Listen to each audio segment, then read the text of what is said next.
Hey guys, it's Joe B. I'm here with the Mach 1 and I was working on some of the electrical stuff. What had been happening is the brake lights weren't working. Which sometimes working on these old cars, you get something working, because I rewired this whole thing. It has all new wiring harness. And sometimes you're working on these old cars and something works and you get back in it when you go to drive it a month or two later and something doesn't work. All of a sudden something that was working doesn't work. So I'm going to run through what I did to figure out what was going on. The first thing I had to do was I verified that the fuses were good. So I mean, I've got a new fuse box here, but my fuse for the brake lights is right here. It's the 15 in the corner, that one. That's for the stop lights. So I knew that the power, once I swapped the fuse out, and yes, the fuse was blown. So once I swapped the fuse out, I verified that that power coming out of there, and if you check the wires, see that green one in the corner? Let's see if I can put my ring finger on it. Right there. That one that I'm tapping.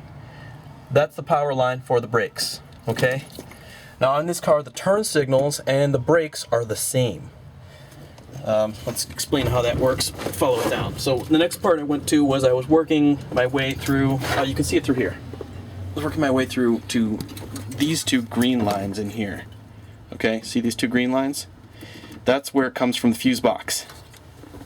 Those two greens end up coming up through the wiring harness here into, well, real quick note. See that orange? And then the green and white right next to it? Those are the turn signals, okay? One is left and one is right. 948 and 949 is what they call them on painless. I know that because I went through the wiring diagrams and I tested out the lines. But why I'm here is to point out that green one all the way on the right by the blue. See that? It's just to the left of the blue on the end. That is the power line from the brake light, which came from the fuse box. So that goes up through here. And right now I actually put the original harness back on because I was testing. Now I had gotten this harness from CJ Pony Parts. This is a brand new turn signal harness. It looks almost exactly the same when you hold them up. Very close. When I first got this about 2 years ago, my first problem was the turn signal cam on it was shit. It wasn't sitting right, it wasn't working right, and I think you can actually see a little burn mark here where I blew a fuse. See where my thumb fingernail's pointing? There's a little burn mark there. It was giving me problems since day one. So I swapped out the turn signal cam. That's why you can see my two splices here. I swapped out the turn signal cam with a fresh one I got on eBay for about 12 bucks.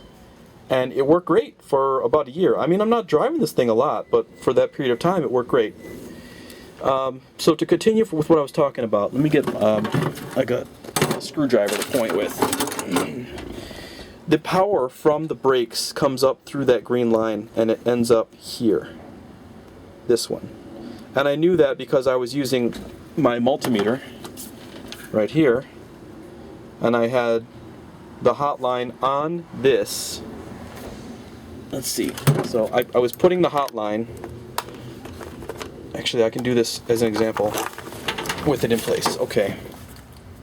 So I put the hotline right on this green piece here. All right. You don't want to touch any other metal with it. Hold the camera and do this at the same time is a little tricky. Alright, so I've got a ground.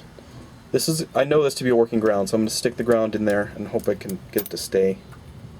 Okay. One-handed. It's part of the skills, right? Alright. If I can just get it to stay. There we go. And now, I touch this to the brake line. I watch the multimeter. When I press the brake, it goes up. See that? When I press the brake down, I'm getting power. I'm getting power in that spot. So that's how I figured out that that was my brake line.